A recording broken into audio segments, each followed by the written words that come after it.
Welcome back for the London Web Summit. Last show with Danae Ringelmann from the crowdfunding platform Indiegogo. So, Danae, how was your summit, really? How was it? That was great. Patty and his team know how to bring everybody together, all the right entrepreneurs, all the right influencers, the media. Every time I come to any one of their events, I run into people that I need to talk to, need to continue building the relationships and partnerships with, and share knowledge and get help. And you participated to a funding panel with a lot of other very interesting actors in this crowdfunding scene. Did you learn anything? Did you get some insight about what's new? Actually, I loved our panel today because we had a little bit of a debate going. So I talked a lot about how crowdfunding is now becoming the world's incubation platform for traditional finance. So everybody from traditional VCs and banks to foundations to governments putting money into things, to social projects, to entrepreneurs, to creative ideas even. They're all going to start using crowdfunding as a way to market validate the ideas that they want to put their capital into. And so I see a future where if you're an artist or an entrepreneur or even a social project, the only way you'll be able to attract venture capital or foundation capital or government capital or even get yourself noticed by the big labels if you're a musician, etc., is if you do a crowdfunding campaign that actually validates who your audience is. And it's not just who they are, but that they actually exist because they've actually voted with your dollar. So the debate we got into was exciting because there I was sitting with one of our customers, Patrick from Gravity Light, who he could not get a VC to call him back before his crowdfunding campaign. He had this awesome light that when you lift it, it creates power. So it's gravity powered. And he said, well, let's see if the world actually wants this thing. And so he used Indiegogo as a way to test it. And he was trying to raise $50,000. He ended up raising almost $400,000. He's based here in London. And after that campaign, he did not have a problem getting access to venture capital. In fact, everyone was chasing him.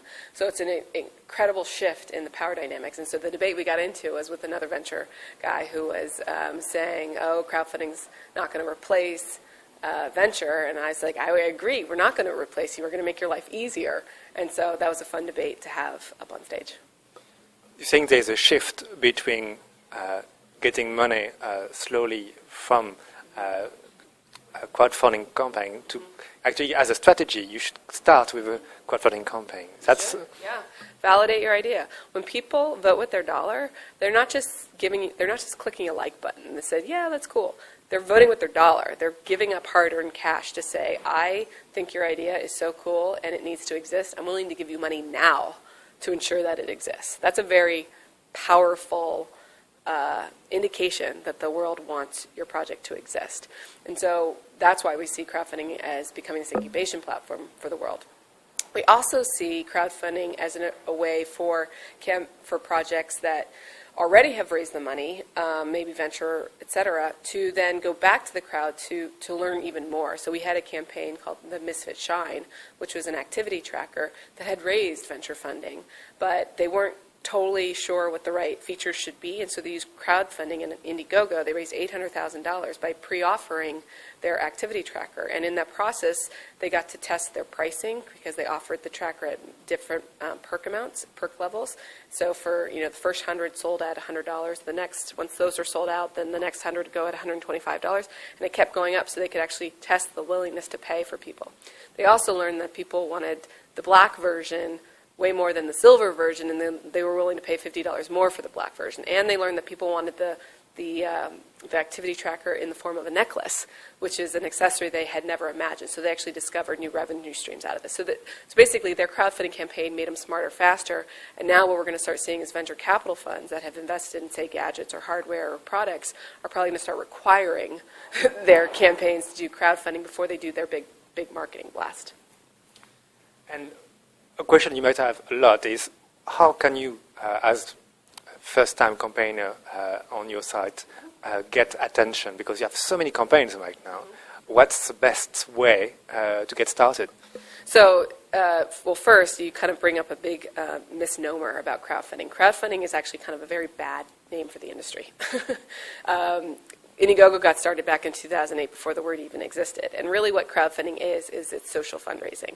It's raising money through your social networks and your friends of friends, et cetera. And so what's the same about crowdfunding that's similar to every other part of finance, so what's not different about crowdfunding, is that the first money in crowdfunding is from the people that know you the best. That's the same that happens in venture and angel. Typically, the first money in are people that know you the best and can vouch for your credibility. So in crowdfunding, you want to do that too. So you want to send the email blast out, do a soft launch to the people that know you the best before you then turn on your hard launch, which is reaching out to press and social media, knowing full well that Indiegogo optimizes the whole experience so that when people fund you, they're prompted to tweet out and post to Facebook, et cetera. And that's how we help you bring friends of friends and grow your funding base beyond just that inner circle. All right. Thank you so much for talking to us.